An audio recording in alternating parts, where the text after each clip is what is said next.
خدا کے بہترین نام میں آپ سب دیکھنے اور سننے والے میرے تمام ناظرین کی سلامتی ہو. میں سلمان صاحب اپنے سوشل میڈیا نیٹ ورک کے ساتھ آپ کی خدمت میں حاضر ہوں. اس وقت ہر پاکستانی یہ ضرور جاننا چاہتا ہے کیا واقعی قومی اسمبلی اپنے وقت پر تحلیل ہوگی یا وقت سے پہلے تحلیل کر دی جائے گی. اگر وقت سے پہلے تحلیل کی جاتی ہے تو پھر موجودہ حکومت کا پلان کیا ہے, اس پلان کے اوپر بھی بات کریں گے. اور ساتھ ہی ساتھ جو رانا ثناء اللہ صاحب نے 9 اگست کے حوالے سے قومی اسمبلی تحلیل کرنے کے حوالے سے جو بیان دیا ہے, سب سے پہلے تو میں آپ کو وہ بیان پڑھ کے سناتا ہوں اور اس کے بعد اس کے اوپر تفصیلی گفتگو کرتے ہیں. وزیر داخلہ رانا ثناء اللہ نے کہا ہے کہ 9 اگست کی رات قومی اسمبلی تحلیل کر دیں گے. انتخابات کو کسی سازش یا خاص مقصد کے تحت آگے نہیں بڑھایا جائے گا. وزیر داخلہ رانا ثناء اللہ نے کہا ہے کہ قومی اسمبلی 9 اگست کے رات تحلیل کر دی جائے گی. اس سلسلے میں انہوں نے کسی سازش یا خفیہ مقصد کے امکان کو بھی رد کر دیا اور کہا ہے کہ انتخابات کو آگے نہیں بڑھایا جائے گا. نگران وزیر اعظم کے حوالے سے انہوں نے بتایا کہ نون لیگ نے اسحاق ڈار کا نام نہیں دیا. اسحاق ڈار ہو یا رضا ربانی, ان سمیت کسی بھی سیاستدان کا نام نگران وزیر اعظم کے منصب کے لیے دیا جا سکتا ہے. وزیر داخلہ نے انتخابات کے لیے پرانی مردم شماری کے استعمال کا واضح اشارہ دے دیا ہے. انہوں نے کہا کہ اگر حالیہ مردم شماری کو نوٹیفائی کیا جائے تو بہت سے مسائل جو ہیں وہ دوبارہ سے پیدا ہو سکتے ہیں.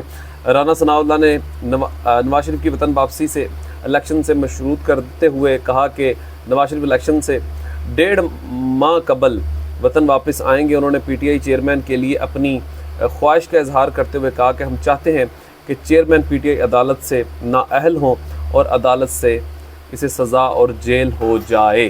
یہ بڑا ایک اہم بیان ہے. اس میں 2 چیزیں واضح ہیں. ایک تو پاکستان تحریک انصاف کے چیئرمین کی نااہلی اور دوسرا سزا کے حوالے سے. مجھے جو ذاتی طور پہ لگتا ہے, میں پہلے بھی کافی دفعہ اس کے اوپر بات کر چکا ہوں کہ اس وقت جو موجودہ حکومت ہے وہ یہ چاہتی ہے کسی نہ کسی طریقے سے عمران خان صاحب جو ہیں وہ نااہل ہو جائیں اور نااہل ہونے کے بعد وہ جیل چلے جائیں اور جیل جانے کے بعد ہی الیکشن جو ہے وہ سیدھا اور سمپل بات جو ہے کہ عمران خان کے بغیر الیکشن ہو اور ہم کسی نہ کسی طریقے سے دوبارہ سے اقتدار میں آ سکیں. تو عمران خان کے ہوتے ہوئے تو الیکشن اس وقت ممکن نہیں ہے, کیونکہ نہ تو اس وقت کوئی بھی جو سیاسی جماعت ہے وہ اس پوزیشن میں نہیں ہے کہ وہ اس وقت عمران خان کا مقابلہ کر سکے.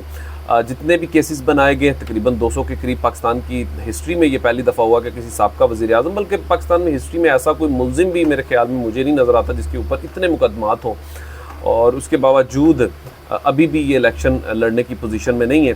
اور ساتھ ہی ساتھ نواز شریف صاحب کے پاکستان آنے کے حوالے سے انہوں نے بتایا کہ ان کا آنا جو ہے وہ الیکشن سے 1.5 ماہ پہلے. نواز شریف صاحب جو ہیں وہ اصل میں چاہتے ہیں, جو میرے پاس خبر ہے, جو میرے ذرائع مجھے بتا رہے ہیں کہ جو اصل جو چیز ہے وہ نواز شریف صاحب جو چاہتے ہیں کہ عمران خان صاحب جو ہیں وہ جیل میں چلے جائیں اور نااہل ہو جائیں اور اس کے بعد ہی وہ پاکستان آئیں, تاکہ دیکھیں کہ کتنا بدقسمتی ہے ان کی ذات کے لیے. خاص طور پہ یہ بات کرنے میں مجھے تو کوئی شرم نہیں آتی, ان کے بھائی کی حکومت ہے, انہیں تو پاکستان آنا چاہیے, تو پھر بھی وہ پاکستان نہیں آ رہے. تو خیر ان کی ایک اپنی حکمت عملی ہو سکتی ہے, لیکن اس کے اوپر بہت زیادہ لوگ بھی بات کریں. اگر میں ایز اے پاکستانی یہ بات سوچ رہا ہوں تو سوچیں کہ کتنے زیادہ لوگ اس وقت یہ بات سوچ رہے ہوں گے کہ پاکستان میں ان کی اپنی حکومت ہونے کے باوجود نواز شریف صاحب جو ہیں وہ پاکستان نہیں آ رہے. اور وہ تب تک نہیں آئیں گے جب تک نواز شریف صاحب کو یہ بات کا علم نہیں ہو جاتا کہ عمران خان جیل میں ہے اور انہیں نااہل قرار دے دیا گیا. اور تب تک تقریباً یہ تمام پی ڈی ایم کی جماعتیں اسی طریقے سے بہت سارا ایک نیا رنگ دینے کی کوشش بھی کریں گے اور شاید ہو سکتا ہے کہ الیکشن کو بھی آگے لے جائیں.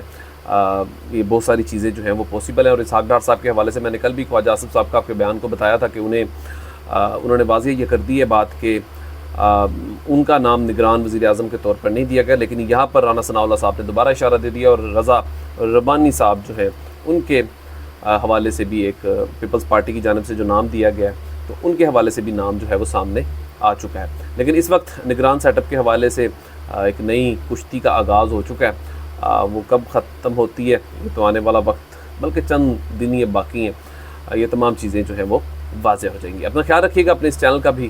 خدا حافظ.